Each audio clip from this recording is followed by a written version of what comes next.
Welcome to Transform Ed Consulting, where vision becomes strategy and strategy creates lasting impact. We empower educational leaders through program evaluation, strategic planning, leadership coaching, and data-driven solutions that inspire meaningful change. Our mission is to create opportunities that prepare learners for career success, college readiness, and lifelong achievement. Start your journey toward educational excellence today. Your initial consultation is absolutely free. Hello, everyone. I'm David Johnson, Transform Ed Consulting, and we have as our guest today, Matthew Radcliffe. How are you, Matt? I'm doing great today. Thanks, David. Tell us where you are in the world. I'm in Indianapolis, Indiana right now. How's your weather today? It's kind of cool. It's stopped snowing though. In fact, yesterday was the coldest day in 85 years on St. Patrick's Day. 85 years. Is there a St. Patrick's Day parade in Indianapolis? I don't remember. Yeah. Okay. Yeah. Well, I'm in San Antonio, and I attended IU Bloomington, so it's nice to have a fellow Hoosier here with me. There we Except go. you're not a Hoosier. You're a Boilermaker. I am a Boilermaker. My oldest is a Hoosier, so when you have children that go places and you give them a lot of money, then it becomes harder to where your alliances lie, right? So, well, we're both educators. I'm sure we'll have a fair to Midland conversation, despite being rivals. Yeah. Well, thanks for being here, Matt. Absolutely. Matthew Radcliffe, Master of Education, CEO of Raymond Educational Coaching, Indianapolis, Indiana, is creator of the Roots Framework, an approach to help schools build positive learning environments through aligned systems and shared values. He supports school leaders and teachers in strengthening school culture and climate by focusing on roots, relationships, ownership, opportunities, trust, and systems. With 20 plus years experience in urban schools, he has deep understanding of challenges educators face. He was twice named Teacher of the Year. He has held Dean of Students, Assistant Principal, and in Equitable Support Coach leadership roles. He now collaborates with high-need school communities to develop proactive discipline structures, improve attendance, and create consistent practices that support social, emotional, and academic growth. You've done a lot of things. What was your teaching area? So my teaching area was physical education. I was started as a K-5 PE teacher in Warren Township here in Indianapolis, Indiana. And even into my second year, my principal saying, "When are you going back to get your master's?" Those were like the farthest things from my mind, but that administrator saw things in me that I didn't see myself. And so it was a couple years later that I started that process, and just kept on, people kept on, some people call it voluntelling, right? I was voluntold to have a few roles or join a few committees or lead a few things, but it led to me growing a great knowledge base and really tapping into the passion I have of helping schools have a positive and effective culture and climate.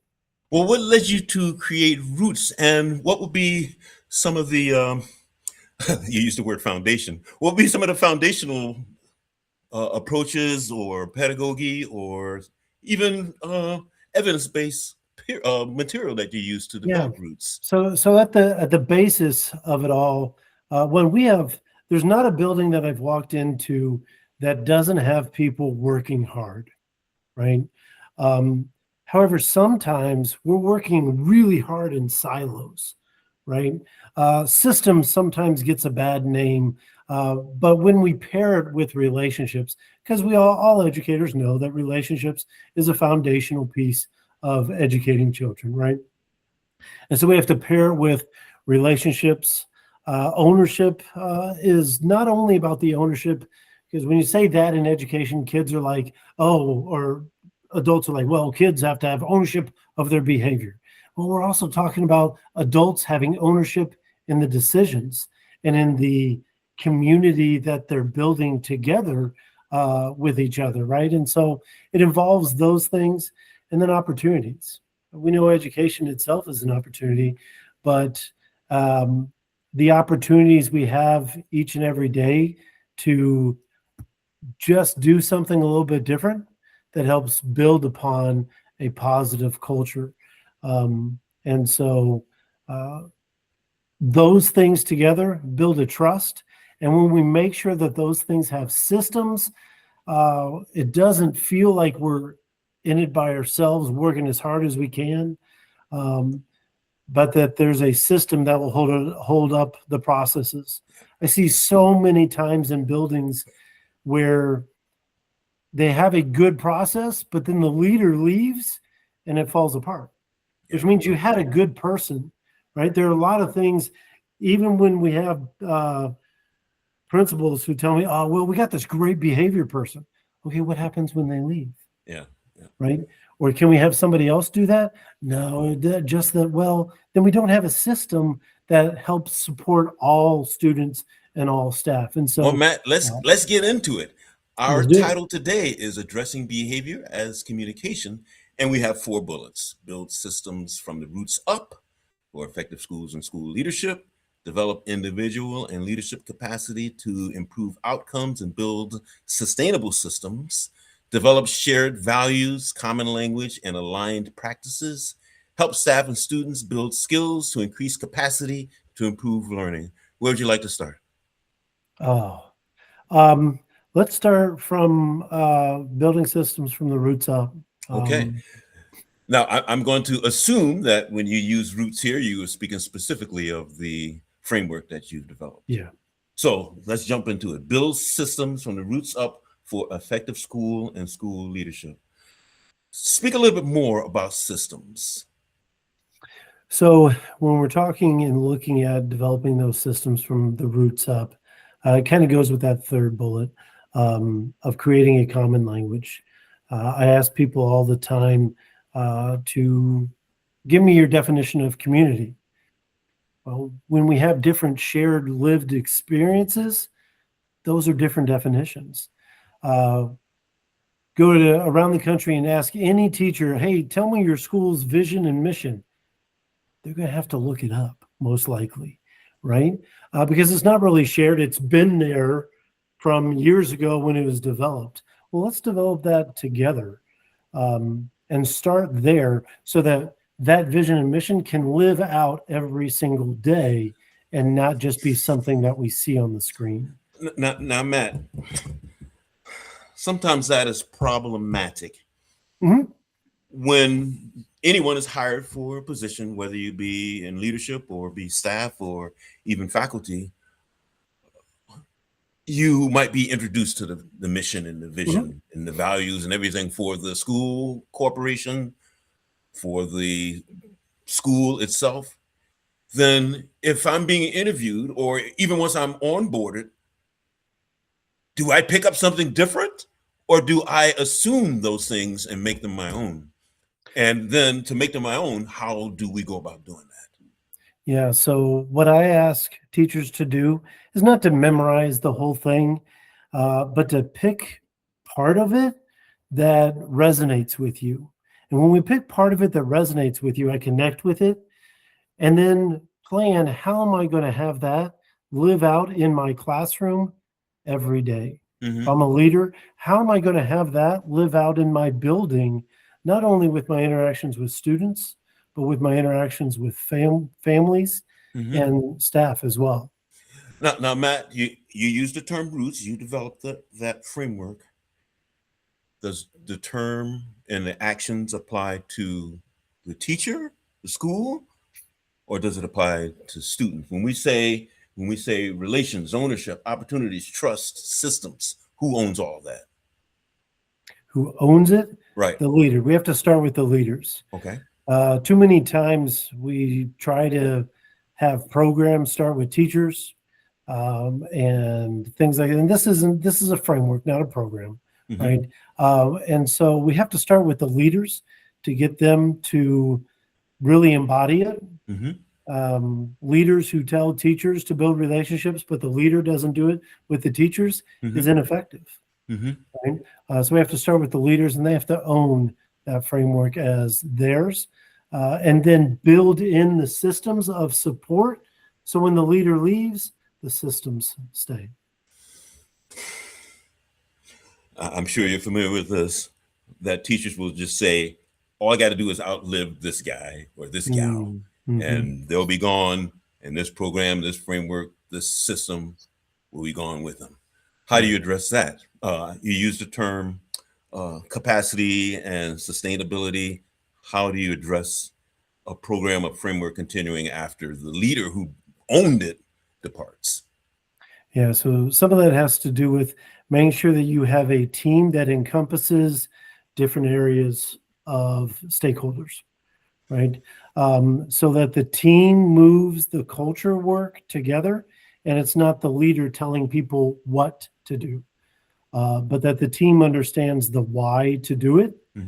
And there might be 2 or 3 team members that come and go throughout the years, and new team members come on. But the basis of the team's work and the vision of the team's work stays intact so that that can continue to work.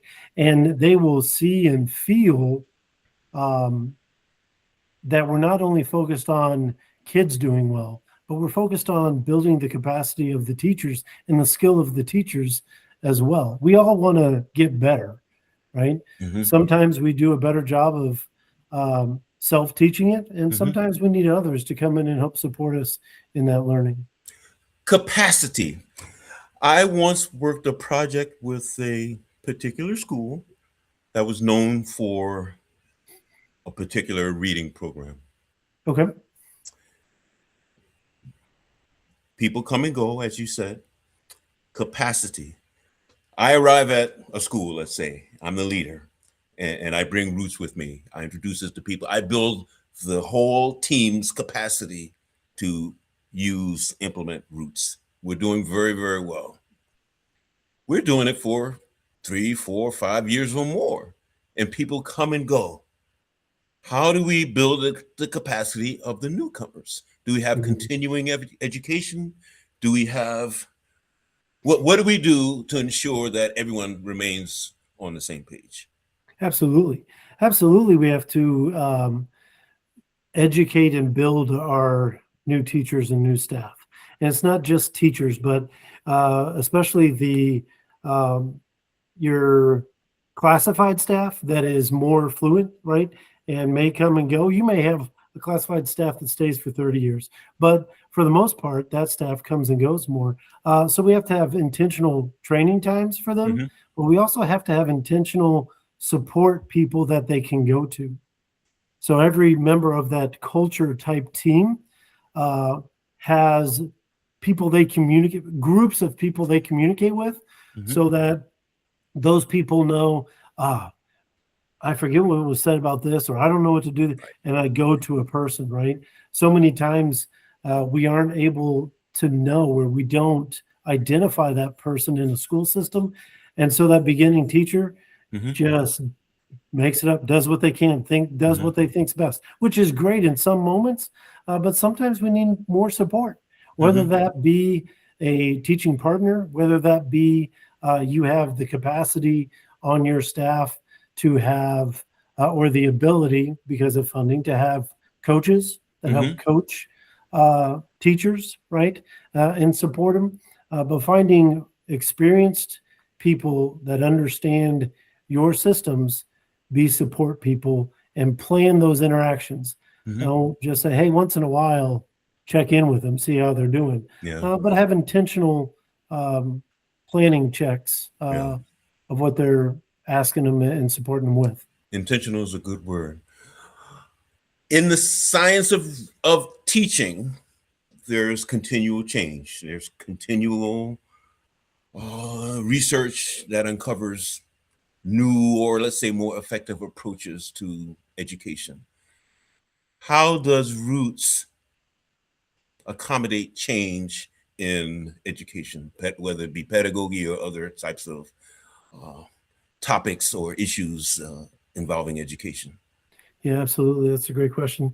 I think it starts with roots and relationships, right? Now, over time, in that pendulum that swings in education, I have a good friend, Dr. Jeremy Coleman, who talks about relational equity.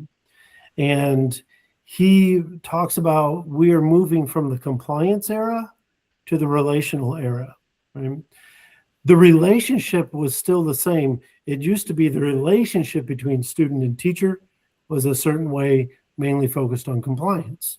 Do what I say because I'm the teacher, right? Which is probably the area that we grew up in, right? And now we're in the relationship era where that phrase, do what I say because I'm the teacher, doesn't work anymore. It's not effective, right? So the relationship has changed in that continuum, but the relationship still remains something that has to be built. How does Roots, going back to your bullet, how does Roots affect effective schools and school leadership? So it helps by us focusing on skills of teachers and skills of students. The topic of today, behavior is communication.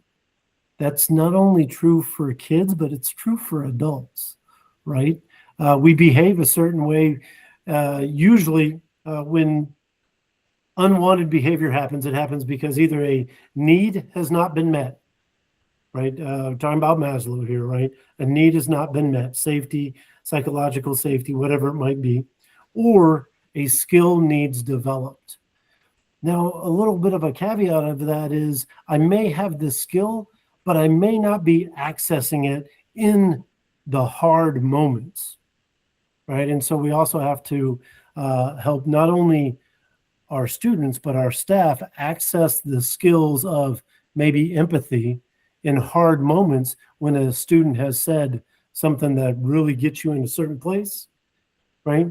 How can we help you access that empathy skill in those moments as well? So it focuses on skill and building those skills, not just on what to do to get better scores, but helping build that,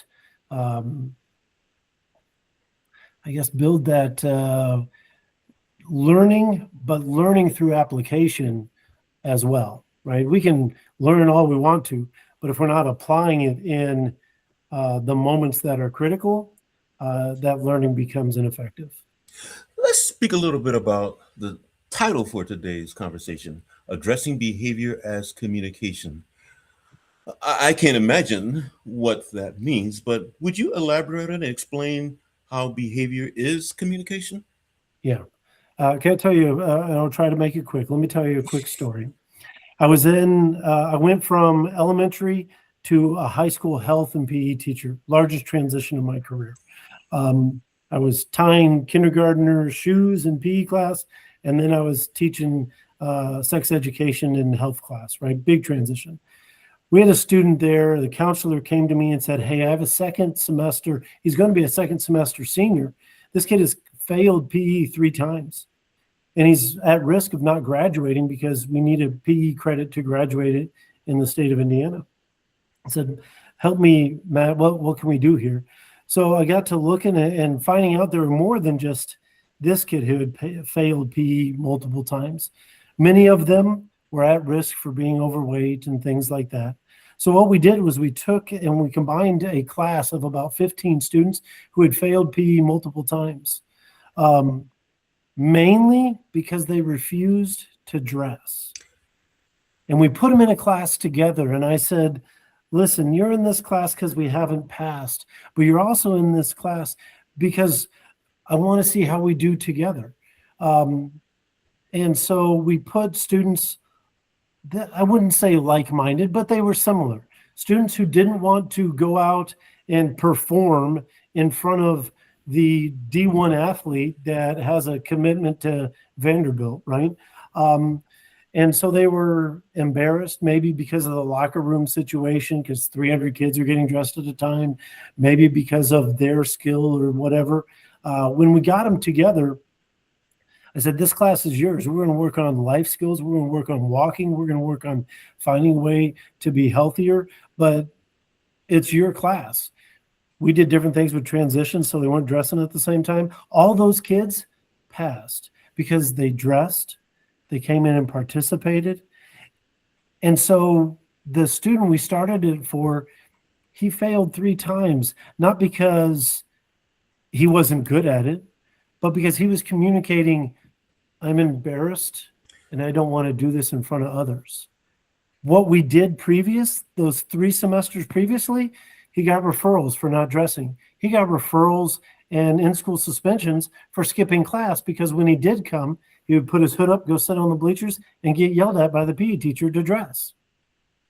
That was all communication. We had to understand what was being communicated. I understand. So by doing certain things, the student communicated to, or was communicating, although it was not necessarily received, the student was communicating, there's something happening here. And if you were to hear what I'm saying behaviorally and inquire, you might help us solve this. Yeah. Okay. Yeah. So behavior is communication. Communicates a need is not met. We weren't providing a psychological safety place for him, which takes a moment to step back away from the behavior of the kid putting his hood up and refusing to, right? That's the defiance. Well, he won't do it because he doesn't want to. Well, why doesn't he want to? Yeah. Right? That's the question that should have been asked. Yeah. I understand. Wow, that's good. That's good. Well, Matt, we have 3 other topics here. Where would you like to go next? I don't know what my next spot. I think I connected the first one and the third one, right? And so I can expand on that third one of shared values.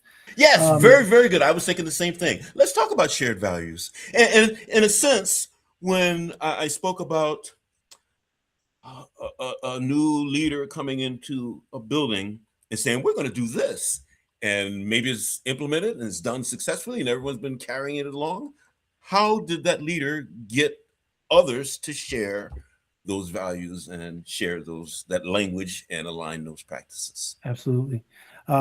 So one of those things is that shared values, right? Many schools have a shared value of respect, responsibility, safety. Maybe yours school does, CORE or CHAMPS or whatever that acronym might be. And whether we develop it or we come into it, recommitting to those values is important. So tapping into asking your staff, what do you feel this means? What is important to you? What isn't? What are we doing currently that isn't working? What are we doing currently that we want to continue to reinforce? But getting feedback from your staff, right? Many times I've walked into buildings and done walkthroughs, and somebody had up the acronym of TECH, and they had words for it. My apologies. They had words for it, but teachers didn't know what it was because it had just been on the wall for the past 6 years. People walked by it and didn't notice it, right? So we not only have to agree upon them, but then we have to agree upon what does that look like and sound like in our common areas. And then we have to have lessons to teach that, not just tell it. So many times we tell kids the rules, we tell kids the expectations, but what does that really look like and sound like? Let's teach it, right? And so when we are on the same page with those, we also then, I'm going to bring this one up, we also then have to have the same definition of the word discipline. What does it mean? To you, discipline might mean something different than to me, right? Many educators would say, oh, the kids have no discipline. There's no discipline here. The kids are running the building. Well, what do you mean by discipline? Do you mean punishment? Do you mean consequences, or do you mean learning? And so I've got into buildings where we do a whole PD with the staff about discipline and what the meaning of it is. And then at the end, I ask them all to submit their definition of discipline. And then I charge the leader with finding the commonalities in that definition. We then give it to the staff and say, this is what we're moving forward with about discipline in our building. Mm-hmm. Once we do that, everybody's more on the same page, right? I'm not mad and salty anymore as a classroom teacher because you didn't suspend them. Rather, you gave them extra pull-out social and emotional learning lessons to build a skill that they're missing. Now I understand the plan, rather than, oh, they just sat in your office for 10 minutes, came back with a bag of chips and nothing happened. Well, some people might call that consensus building, that you took input from them and you shaped it or massaged it so that there would be a common consensus on what those definitions would be. Yeah. Another term I've seen is calibrate. So let's say you're going to observe classrooms, and you want every observer to have the same common definition of what good teaching looks like. What we're seeing. Well, you do that in consensus building and calibrating what you will consider to be excellent teaching or teaching in need of improvement and so on. I do that. We do that now. I do what I call a positive language walkthrough, where we focus on the number of positives or affective statements spoken versus the number of correctives or negatives. And when I go in, before I do the PD for staff, I collect data on what's our baseline. They don't know who I am, why I'm in their room, just that they're, but I also take the administrators with me so that we can calibrate, so that when I'm gone, they can help reinforce. Because sometimes a great PD is just a great day that one person came. For it to really be effective, it's got to have follow through from the people in the building every day. Right. Oh, I lost it. There was something you said. I wanted to go back to it. I lost it. Maybe it'll come back to me in a little bit. Common language aligned practices. Oh, I know what it was. Discipline. When you ask the question, what is your definition of discipline? Of course, discipline also means the subject, the academic subject you're studying. Yeah. And do you get that kind of response when you ask about discipline? And in the etymology, the history of a word, how did the word discipline become to mean punishment, affecting behavior, or academic topics? Yeah. I don't know. That's a great question. I usually don't get what I do in my when I go in and talk to a staff is I give Webster's like 8 different definitions of it. That is included in one of them, right? Most educators don't include that when I just ask them define the word discipline.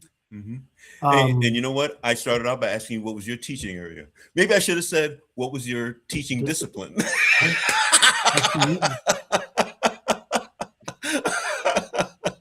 So go on. You show them the 8 definitions from Webster's. And most of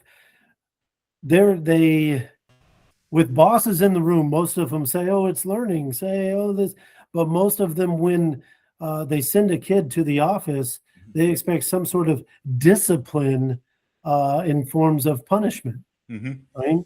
And so that is the unwritten definition. And when we clear the air about how we're moving forward as a community, when we're talking about behavior and the discipline of that, we have to move together. Otherwise, we're disjointed and not consistent with it. Matt, let's take a quick look at the topics we have remaining. And we have just a few minutes remaining. So is there another topic that we should touch before we start wrapping up?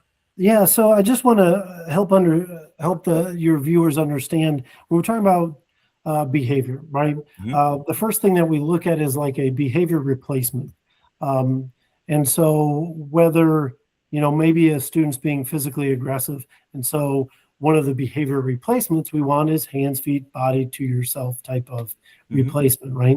To me, behavior replacement is able to be effective and happen when the student has the skill of maybe self-management, self-awareness, social awareness. I have the skill, but I'm having trouble in the moment accessing that skill to keep my hands, feet, and body to myself, right?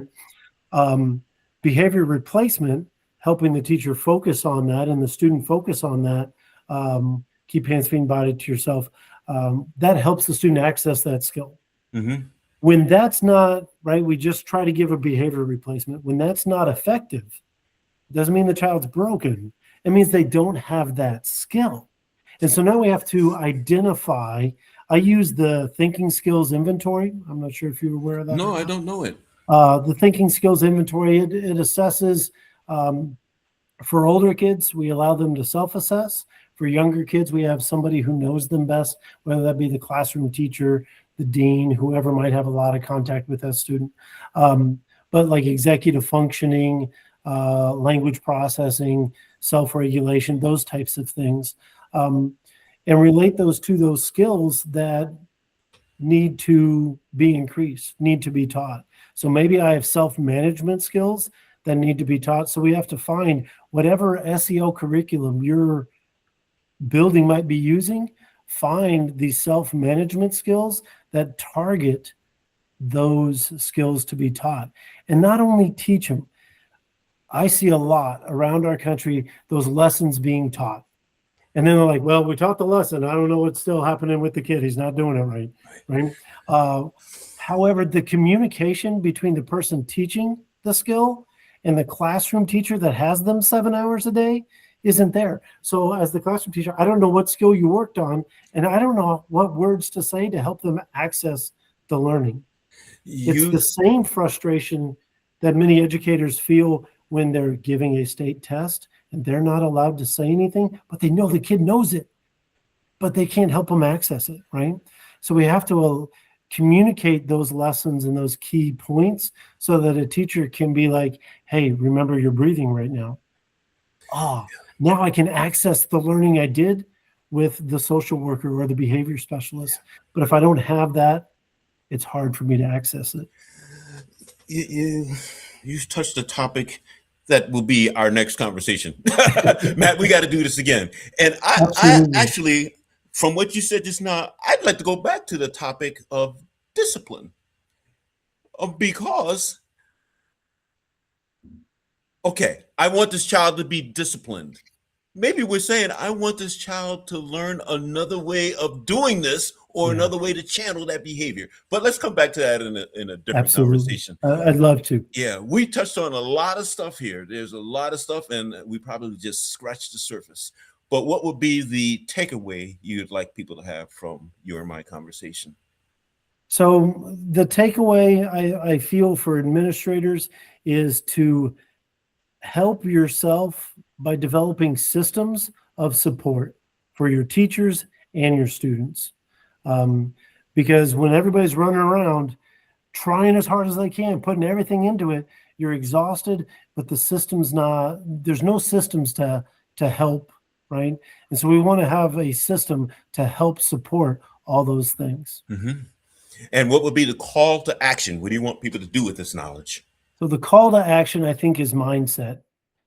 Start looking at behavior, not only as communication, but as a skill set as well. Yeah. And if people want to know more, how do they contact you? Absolutely. Matthew Radcliffe on LinkedIn. My email is on your slide there as well. I also just put up the other day a Instagram of Raymond Ed Coaching. So look me up there and contact me. I'd love to be a thought partner with any of your audience. Well, thank you for being with us today.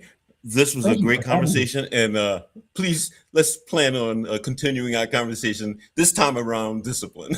Absolutely, David. Thank you so much. Matthew Radcliffe, Master of Education, CEO of Raymond Educational Coaching in Indianapolis, Indiana. And please find him on LinkedIn and all of the other ways of contacting him. Thank you for watching Transform Ed Consulting. Explore our services. Subscribe to the Transform Ed Consulting YouTube channel for the latest news and updates.